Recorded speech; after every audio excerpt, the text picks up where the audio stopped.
Say Kalalal Yahweh Bashem Yahushai Bashem Makar Kodash. Double honors to the elders and apostles of Great Millstone and salutations to all the brothers that's pushing this work in all sincerity and in truth. I'm the brother Yahya from the James Kingston Jamaica camp, here with a quick lesson, a quick word and prophecy. Now before I get into it, let me just push out the scripture in the book of 2nd Ezra chapter 15 verse 1. It said, "Behold, speak thou in the ears of my people the words of prophecy." So these words are mainly for the nation of Israel, right? That is who we are about. Zine, we're about the nation of Israel, meaning the elect of the nation of Israel, which collectively is of North, South, and Central America, and ones that came over here in the transatlantic slave trade. Zine, the people of Native America, the Native Americans, Zine, and ones that came over here to the Western Hemisphere in the transatlantic slave trade. Those are the true biblical Israelites, Zemi, and those people are who the words of the scriptures pertain it to. Right? So the scripture says, "Speak thou in the ears of this people the words of prophecy, which I will put in thy mouth, saith the Lord." Understand? So the Heavenly Father raised up prophets to basically speak his words, to tell about what is going to come forth on earth, and that they should promote this thing that is in the scriptures related to current events of the day, and promote that thing, right? So it says, "And cause them to be written in paper, for they are faithful and true. Fear not the imagination against thee, let not the incredulity of them trouble thee that speak against thee." So we're not supposed to fear whether men believe yes or no, because the words of the Heavenly Father are faithful and true. Scripture says, "None of them shall want or meet, none of them shall fail." And right, and we have seen the scriptures holding firm. Understand? The Heavenly Father says in the book of Habakkuk chapter 2 verse 1, it says, "I will stand upon my watch and set me upon the high tower, and will watch to see what he will say unto me, and what I shall answer when I am reproved." So this is what Habakkuk said. Zin says that he is a watchman of the Heavenly Father. Understand? And he will watch to see what he will say unto me, and what I shall answer when I am reproved. Right? So we likewise supposed to watch in the words of the scriptures, see what the words of the scriptures are saying, and align them with current events to the best of our ability. Right? "And the Lord answered me and said, Write the vision and make it plain upon tables, that he may run that readeth it. For the vision is yet for an appointed time, but at the end it shall speak, and not lie. Though it tarry, wait for it, because it will surely come. It will not tarry." Right? And the words are speaking loud and clear, loud as the sound of a drum. The words are speaking, right? And these are the words of prophecy.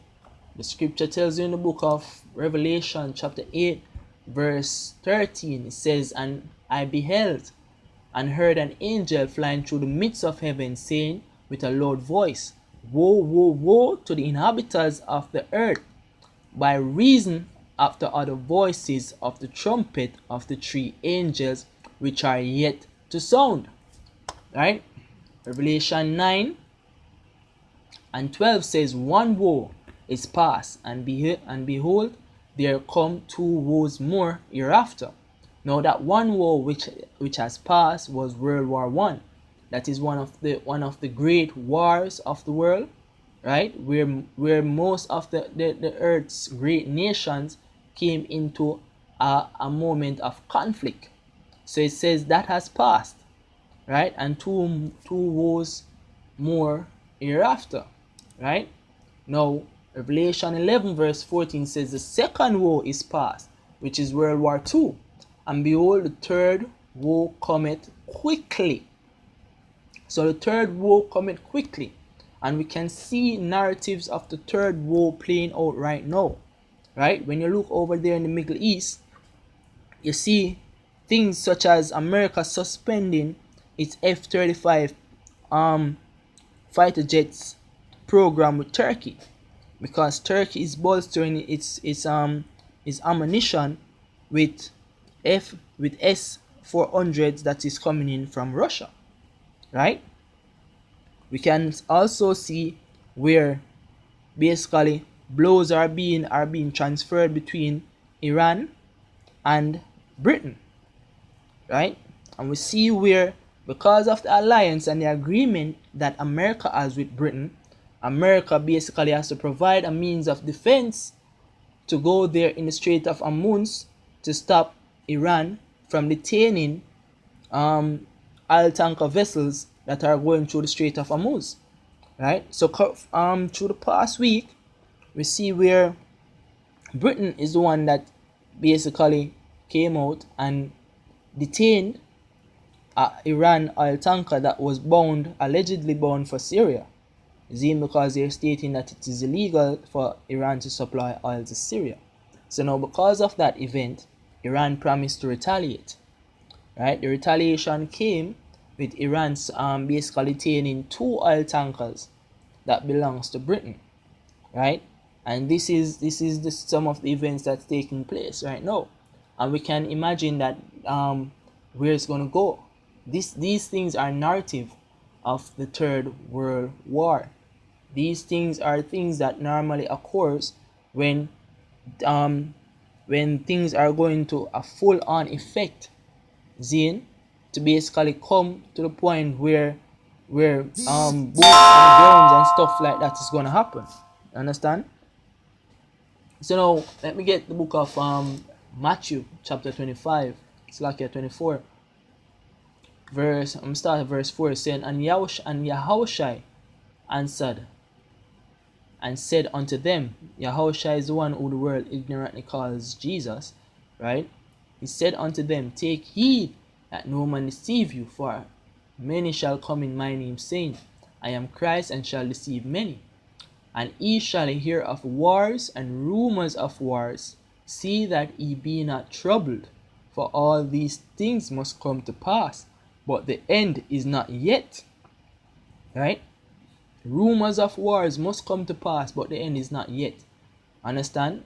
And according to the elders and apostles of Great Millstone, the end will not come until the mark of the beast is fully implemented. That is one of the key prophecies that we are looking out for to happen before all hell breaks loose.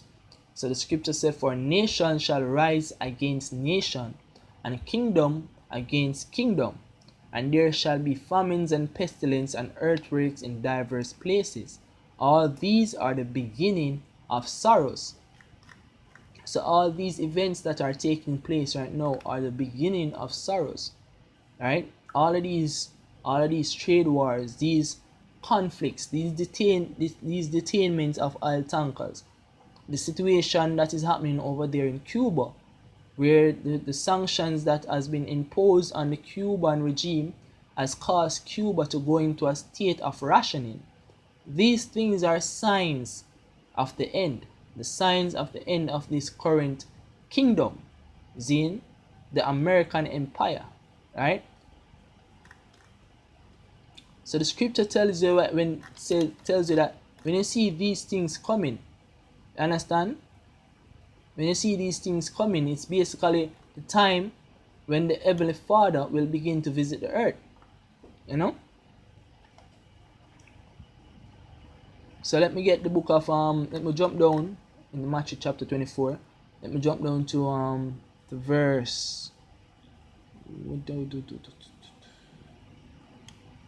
jump down to verse verse 32. It said, now learn a parable of the fig tree when his branch is yet tender, and put it forth leaves. Ye know that summer is nigh. So this is a parable, right, of the fig tree. So it says, you know that summer is nigh. So just as though we've seen these things happening, we know that the end is nigh, right? So likewise when ye shall see all these things, know that it is near, even at the doors.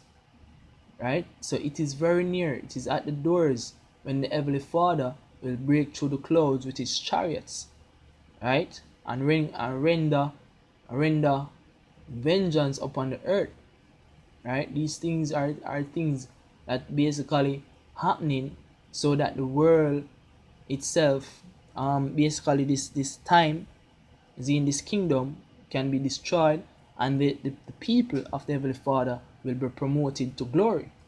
Understand? So book of Joel chapter 3 verse 9, it says, proclaim ye this among the Gentiles, prepare war, wake up the mighty men, let all the men of war draw near, let them come up, beat your plowshares into swords, and your pruning hooks into spears, let the weak say I am strong. And you can definitely see that the weak are saying that they are strong right now. The alliance that has been made with Iran, Russia, Venezuela, Cuba, all these countries are basically standing up to the prey. Understand? They're standing up to America. They are not saying that they are not basically quivering, are basically promoting a state of fear. They are basically trading blows for blows right now. You understand? They are doing their drills right now. They are saying that they are strong.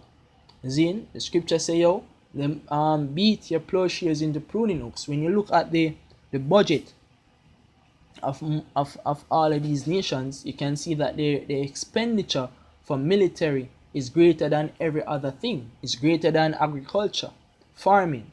The investments in food and supplies for the country are basically very, very minute compared to that of its military upgrading. According to the book of Ezekiel chapter 21, I think it's around verse 9, it says, let me just get it. Ezekiel chapter 21 verse 9, it says, verse 9, son of man, prophesy and say, thus saith the Lord, a sword is sharpened and also furbished. It is sharpened to make a sword slaughter. It is furbished that it may glitter. Should we then make mirth? It condemneth the rod of my son as every tree. So a sword is sharpened to make a sword slaughter, right? You see where they're making their missiles more precise, more calculated, more direct, right? When you compare the S-400 to the Patriot system, the S-400 is more versatile and more equipped than the Patriot system. The S-400 is the ground-to-air missile that is owned by Russia, and the Patriot system is the one that is owned by America, right? So you can see that the ones that were deemed as being weak are now basically coming up to the form of strength that is greatly in comparison to that of their enemies, which is America, right? You see where they are sharpening their weapons, their military arms, right? So back to Joel chapter 3. Say, assemble yourselves and come, all ye heathen, gather yourselves together round about. Thither cause thy mighty ones to come down, O Lord. Let the heathen be weakened and come up to the valley of Jehoshaphat. For there will I sit to judge all the heathen round about. Right? And this is the book of Jeremiah chapter 46. Say, order ye the buckler and shield, and draw near to the battle. So be prepared. Put up your ballistic missile shield. Do all of these things, man. Harness the horses, and get up, ye horsemen, and stand forth with your helmets. Furbish the spears and put on your the brigandines, which brigandines is basically a shield. Is like a vest. You see me? So do all of these things, and you can definitely see that these things are what is happening. These things are what is taking place upon the earth right now. And coupled with all of the basically the pestilence and the plagues, which are the floods, the earthquakes, you can definitely see that we are at the time of the end, man. The narrative is thickening, the plot is thickening, things are coming to full swing, to full effects. You see me? With that, I hope that this lesson was edifying unto the elect of the nation of Israel.